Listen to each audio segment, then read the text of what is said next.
Bonjour. Avec les chaleurs que nous connaissons, les vins rouges, on n'a pas trop envie d'y toucher. Alors je vous propose aujourd'hui un Alsace d'un domaine dont je vous ai déjà parlé, le domaine Bottgel. Et cette fois-ci, il s'agit d'un Gewürztraminer Grand Cru 2015. Le Grand Cru s'appelle Sonnenglas. En réalité, j'ai déjà goûté ce Grand Cru en Pinot Gris il y a quelques temps et que j'ai trouvé tout à fait remarquable dans un millésime encore plus ancien, 2012.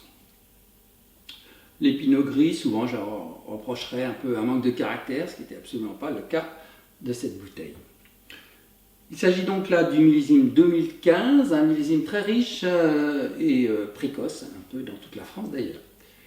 Ce Grand Cru produit avant tout des vins très intéressants dans les deux cépages, Pinot Gris et Gewürztraminer. C'est un climat qui est très chaud et qui est propice dans les millésimes qui s'y prêtent, bien sûr, aux vendanges tardives et aux sélections de grains nobles.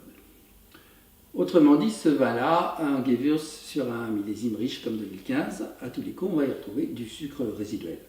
Et c'est indiqué sur le côté de l'étiquette, sur une échelle de 1 à 10, et là, on est à peu près au milieu. Ce Grand Cru représente une trentaine d'hectares, mais bien sûr partagés par de nombreux propriétaires. Les sols sont assez classiques, argilo-calcaires, il y a environ 30% d'argile, ce qui permet au vin de souffrir un peu moins de la sécheresse. Les vendanges ont été relativement précoces, début septembre. Nous allons donc goûter ce Gewürz 2015, eh bien, il va bientôt avoir 8 ans. Ça devrait être un vin assez épanoui.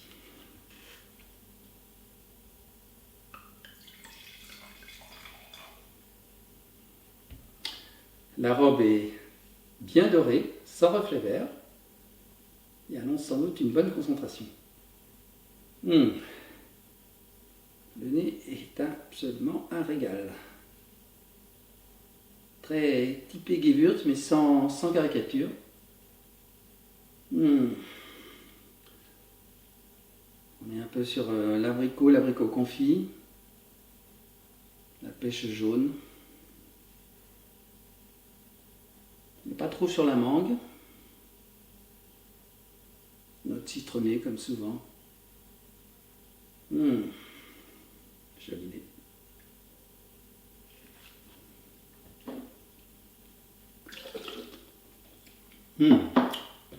C'est un délice. Le sucre est quand même bien présent, donc je ne le conseillerais pas trop du tout sur des fruits de mer, ce genre de choses. Ça ferait un excellent apéritif, évidemment sur le foie gras, mais enfin bon. Mais c'est un vin qui se marierait bien aussi avec des cuisines un peu exotiques, ou finalement, genre canard à l'orange, si on aime. Voilà, à bientôt.